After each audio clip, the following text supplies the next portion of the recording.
అదే చెన్నై ఎప్పుడైనా ఓడిపోవడం చూసినారా మీరు? అది కూడా ఆర్సీబీ పైన. కప్ నమ్దే.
ఎవరి కోసం కార్తీక్ ఫ్లవర్స్? నేనెవరి కోసం తెస్తాను? నా భాను కోసం. చాలా బాగుంది కార్తీక్. నా భాను అంటూ నువ్వు గుండెలో పెట్టుకున్నావు. ఆంటీ భానుని మహారాణిని చేసి సింహాసనం వేసి కూర్చోబెట్టారు. ఇంట్లో అందరూ భాను చాలా గొప్పది అని ఎంతో గౌరవంగా చూస్తున్నారు. ఇదంతా మీరు భానుకిస్తున్న విలువ. కానీ ఈ భాను వల్ల ఆంటీ ఈ రోజు మీ ఊళ్ళో అవమానాల పాలయ్యారు.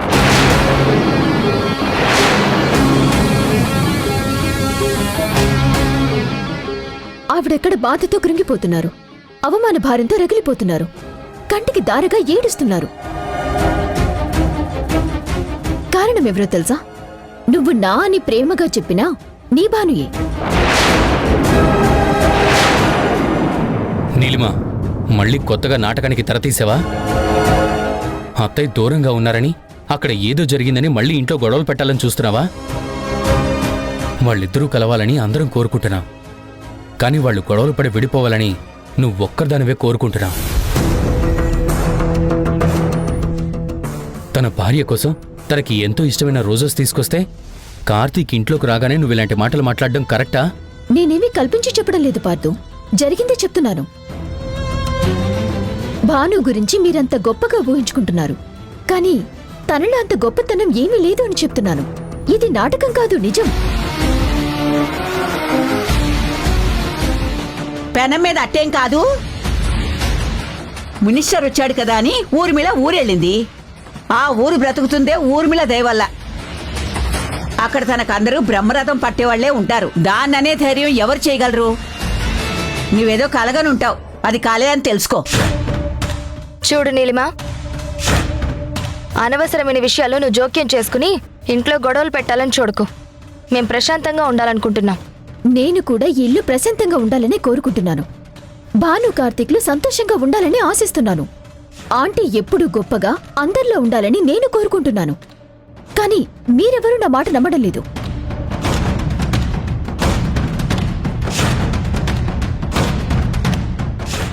ఎందుకంటే భాను కన్నీళ్ళకి కరిగిపోతారు.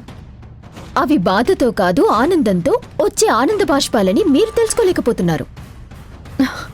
పిచ్చి పిచ్చి మాటలు మాట్లాడవంటే పళ్ళు రాలగొడతాను నీలిమా. అత్తయ్యకు అవమానం జరుగుతుందంటే అది నాకు జరిగినట్టే ఫీల్ అవుతాను.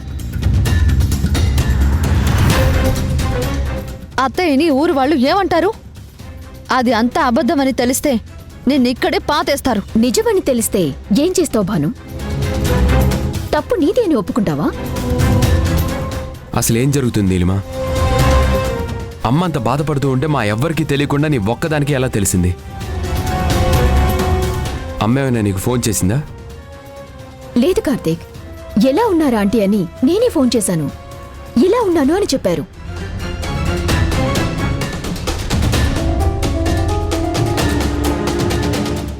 నా ఊళ్ళో నా మనుషులు అనుకునేవాళ్లే నన్ను అవమానించేసరికి తట్టుకోలేకపోయాను. నేను మంచి చేసినా చెడు ఎదురవుతుంది, అమ్మలా చూసుకున్నా అత్తల ఆరాళ్లు పెడుతున్నానని చెప్పి నిందలు పడ్డాయి.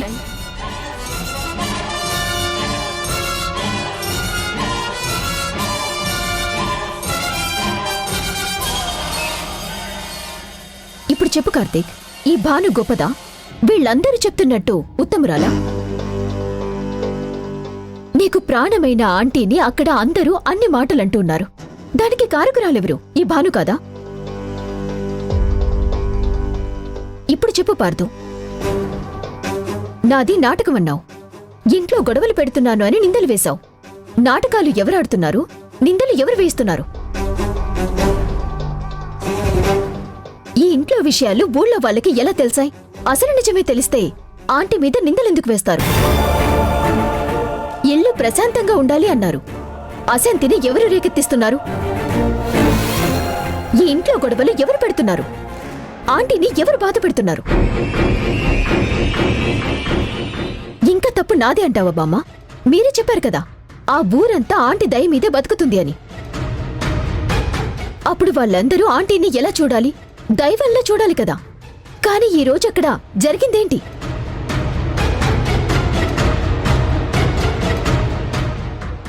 ఆంటీని దయ్యల్లా చూశారు. చెయ్యని తప్పుకి నిందలు వేశారు. ఆంటీ భాను గురించి ఎలా మాట్లాడారో మనందరికీ తెలుసు కదా. అత్తలా కాదు, అమ్మలా చూసుకుంటున్నారు. కానీ ఈ భాను కూతురుగా లేదు సరికదా, కనీసం ఒక కోడలుగా కూడా ప్రవర్తించలేదు. ఆ ఊరు అందరి ముందు ఆంటీని చిన్న చూపు చూసింది. అందరూ ఆంటీని మాటలనేలా చేసింది. ఆంటీ కన్నీళ్ళకి కారణం భాను కదా?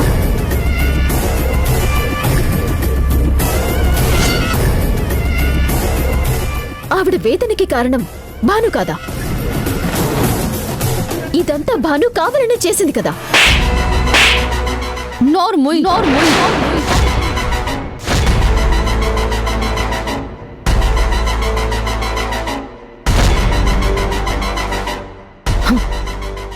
నేను చెయ్యని తప్పుకి నన్ను దోషిగా చేయాలనుకుంటే చూస్తూ ఊరుకుంటాననుకోకు.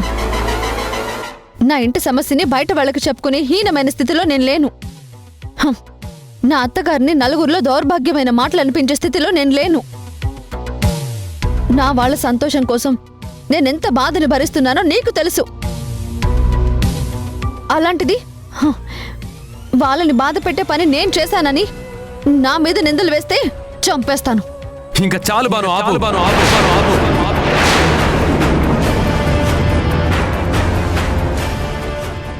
ఆ ఊరి వాళ్ళందరికీ నువ్వేమవుతావో మాకు తెలుసు. ఇక్కడ నువ్వు బాధపడుతున్నావని చెప్పకపోతే అమ్మని బాధ పెడదామన్న ఆలోచన వాళ్ళకి ఎలా వస్తుంది? ఏదో అనుకోని ఇంటికి వచ్చాను. ఇలా జరుగుతుందని తెలిసుంటే అసలు ఇంటికి వచ్చేవాడినే కాదు.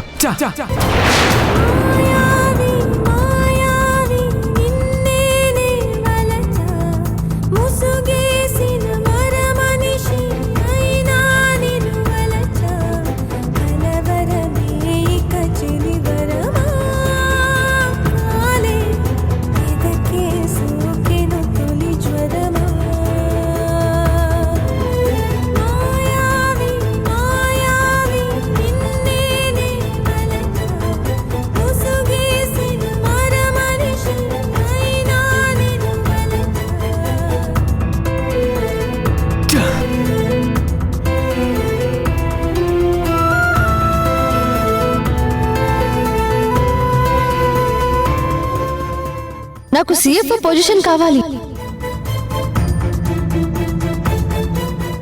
ఇదంతా మీరు భానుకిస్తున్న విలువ. కానీ ఈ భాను వల్ల ఆంటీ ఈ రోజు మీ ఊళ్ళో అవమానాల పాలయ్యారు.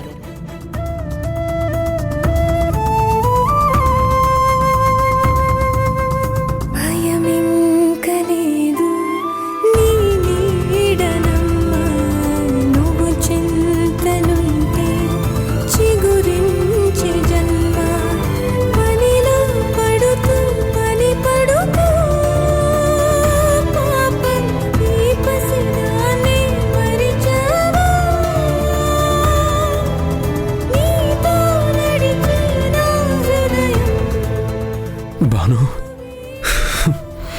ఎందుకు ఇలా చేస్తున్నావు?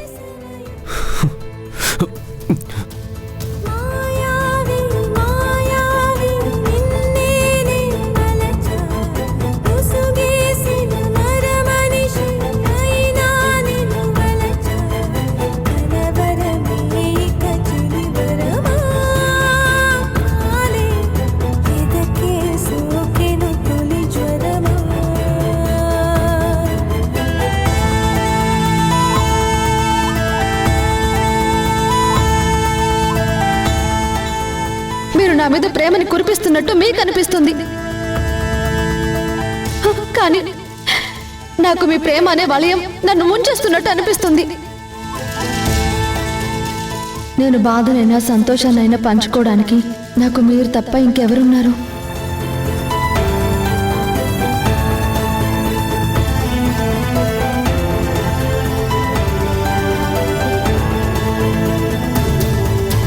కోటానుకోటి మనుషుల్లో లేదు నీలాంటి మనసు నీ చూడలేదు మదిని రూపం గీసినది. మనకే ఎందుకండి ఇలా జరుగుతుంది? ఒకప్పుడు మీరు నాకు దగ్గర కావాలని ఎంత ప్రయత్నించినా ఏదో తెలియని ఇబ్బంది వల్ల నేను మీకు దగ్గర కాలేకపోయాను.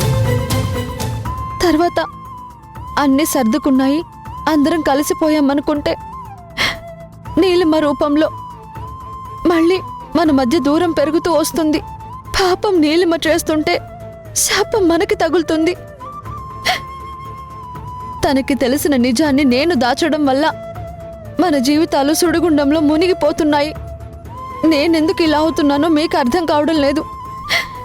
ఈ గందరగోళం నుంచి ఎలా బయటపడాలో నాకు అర్థం కావడం లేదు.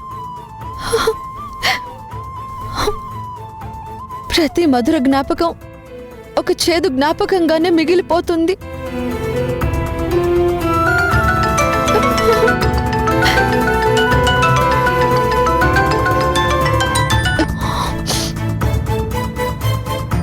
హలో బాను, ఎలా ఉన్నావే? నేను బాగుండాలని మీరందరూ కోరుకుంటున్నారు, కానీ అలా ఉండలేకపోతున్నాను. ఏంటి పిచ్చిదాంట్లో మాట్లాడతావు? ఉదయం ఆఫీస్లో కార్తిక్ గారు నీ గురించే మాట్లాడారు. నీ మనసుని అర్థం చేసుకోమని ఆయనకి అర్థమయ్యేలా చెప్పాను. నా మాటలకి కోపం తెచ్చుకోకుండా ఆలోచించినట్టున్నారు. నీకిష్టమని రోజెస్ పట్టుకుని ఇంటికొచ్చారు.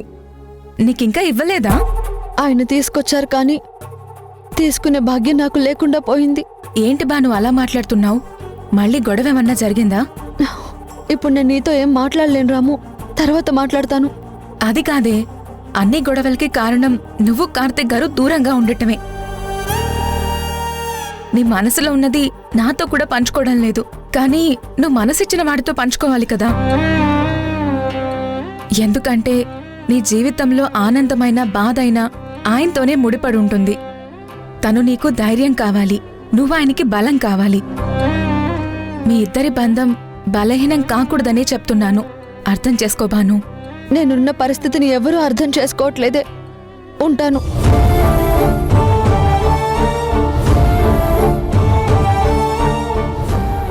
అమ్మ రాము, భోంచేసేద్దామా? రండంకుల్ సిద్ధంగా ఉంది, వడ్డిస్తాను. ఒక్క నిమిషం, భాను భోంచేసిందో లేదో కనుక్కుంటాను. ఉండు, ఫోన్ చేస్తాను.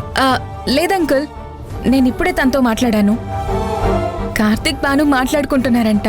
ఎందుకు డిస్టర్బ్ చేయడమని నేనే ఫోన్ కట్ చేశాను. మంచి పని చేశావు. భార్యాభర్తలు ఏకాంతంలో మాట్లాడుకుంటున్నప్పుడు మనం ఎవరూ డిస్టర్బ్ చేయకూడదు. అప్పుడే వాళ్ళు మనసు విప్పి మాట్లాడుకోగలుగుతారు.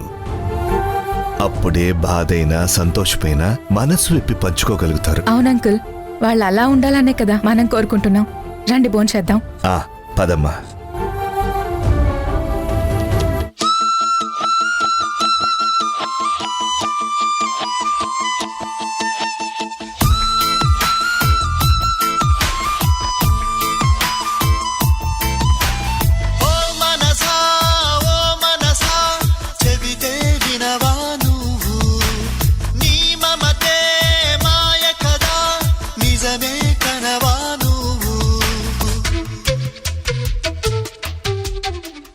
చాందిని, ఇప్పటికే చాలా ఆలస్యం అయిపోయింది. అన్నం తిందుగాని పద. నాకు తినాలని లేదు బామ్మ. ఏడ్చినట్టుంది. ఇంట్లో ఏదో జరిగితే అందుకని తినడం మానేస్తారా? అందులోనూ నీలాంటి వాళ్ళు తినకుండా ఉండకూడదు. భోంచేద్దుగాని పద. చెప్పాను కదా బామ్మ, మనసేం బాలేదు అని. వదిలేసే. అలా అంటే ఎలా చాందిని? ఉదయం వెళ్ళేటప్పుడు అత్తయ్య వాళ్ళు మరీ చెప్పారు కదా నిన్ను జాగ్రత్తగా చూసుకోమని. ఇప్పుడు ఇలా అన్నం తినకుండా అలిగితే ఎలాగా? వెళ్ళి తిను. చేసిందంతా చేసి బాగానే సమర్థిస్తున్నావు. నీ వల్లే ఇంట్లో ప్రశాంతత ఉంటుంది అనుకున్నాను. కానీ నీ వల్లే ఇంట్లో అశాంతి వస్తుంది. ఇది అనుకోకుండా చేస్తున్నావో అనుకునే చేస్తున్నావో మాకైతే అర్థం కావడం లేదు.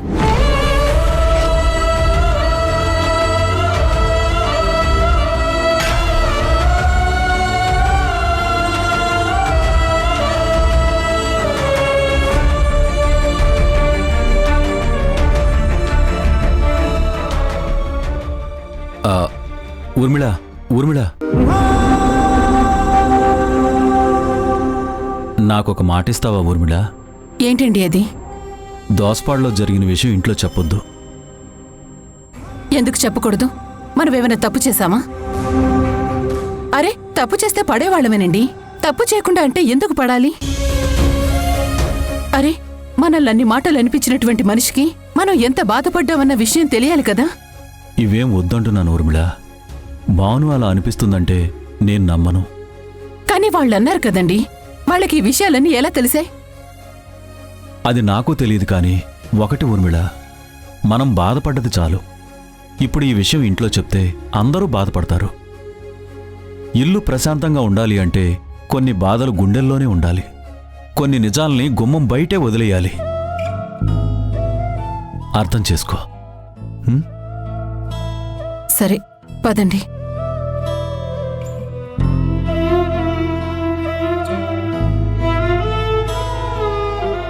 చూడు బాను, నీ మనసులో అందరి మీద కోపం ఉంటే పిలిచి ఒకేసారి తిట్టు. ఇంకా కోపం తగ్గకపోతే 4 దెబ్బలు కొట్టు. అది అక్కడితో వదిలేసే. అప్పుడు ఈ ఇల్లు ప్రశాంతంగా ఉంటుంది. మనసులో ఒకటి పెట్టుకుని ఇంట్లో ఇంకోలా ప్రవర్తిస్తే ఇదిగో ఇల్లు ఇలాగే తయారవుతుంది. చివరికి నీ పుణ్యమా అని కడుపుతో ఉన్నది కూడా చిన్న పుచ్చుకుంటుంది. ఏంటమ్మమ్మా, ఏం జరిగింది? ఆహా, ఏం లేదు ఊర్మిళ. కూరలో ఉప్పెక్కు వేసింది. ఎందుకంత వేసావని తిడుతున్నాను. భాను కూరలో ఉప్పు ఎక్కువ వేస్తే చాందని చిన్నబుచ్చుకోవాల్సినటువంటి అవసరం ఏముందమ్మమ్మా?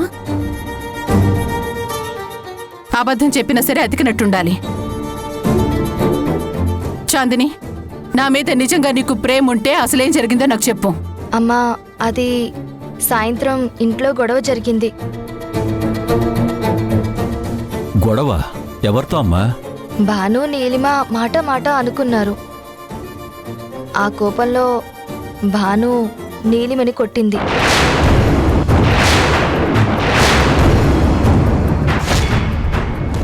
ఇప్పుడేమంటారండి? ఈవిడ గారు బాధపడుతుందనే కదా అక్కడ జరిగిన విషయాలేవి కూడా చెప్పకూడదని చెప్పి నా దగ్గర మాట తీసుకున్నారు. మన ముందు నిలబడ్డానికి కూడా అర్హత లేని వాళ్లతో మనల్ని అన్నన్ని మాటలు అనిపించింది.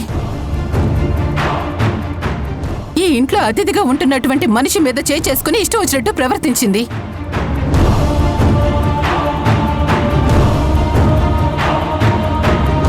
తను ఆడిందే ఆట, పాడిందే పాటలా అయిపోయింది. అత్తయ్య, అది కాదత్తయ్య, నేను చెప్పే. నువ్వు మాట్లాడుకో. నువ్వేం చేయగలవో, ఎంత చేయగలవో నాకిప్పుడు పూర్తిగా అర్థమైంది. కార్తీక్ ఎక్కడా? నేను వాడితో మాట్లాడాలి. వాడెక్కడున్నాడే? ఈ గొడవ జరిగేసరికి వాడింట్లో నుంచి వెళ్ళిపోయాడు. ఇంతవరకు రాలేదు.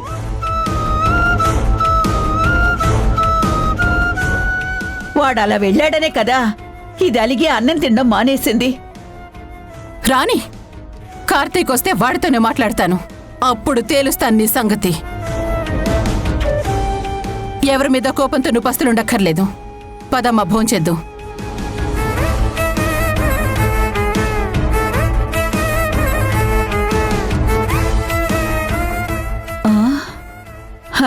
ఏంటో ఇల్లు ఎప్పుడు ప్రశాంతంగా ఉంటుందో ఏమో. కర్మ.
తమ తమ రూపం వెలుకోరును నింపుతూ స్నేహం దేవోని రహస్యము లోకంలో తీయని భాష హృదయంలో పలికే భాష మెల్లమెల్లగా వినిపించే ఘోష. ఈ టైంలో ఫోన్ ఎవరు?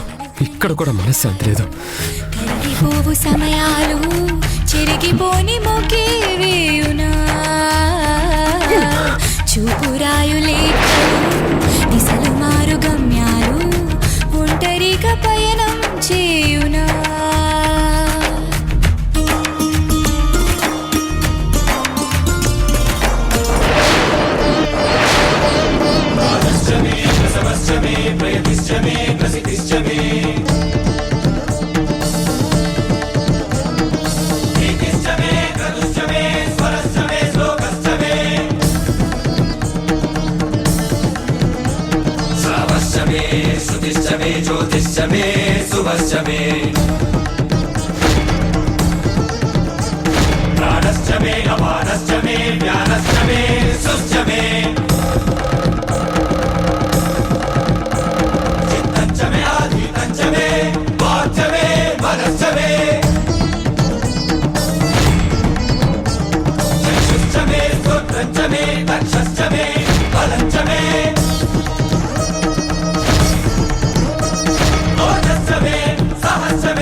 హలో, అత్తయ్య, ఆయనకి విపరీతంగా దెబ్బలు తగిలాయి అత్తయ్య.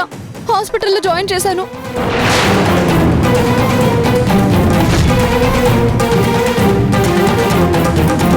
జనరల్గా నేను ఏమైనా అనుకుంటా కదరా, అంటే మైండ్కి ఏమైనా క్రియేటివ్ థాట్స్ వస్తాయి కదా, అవి ఇట్లా అనుకుంటా అట్లా జరిగిపోతారా? అది అలా జరిగిపోతుంది అంతే కాదురా.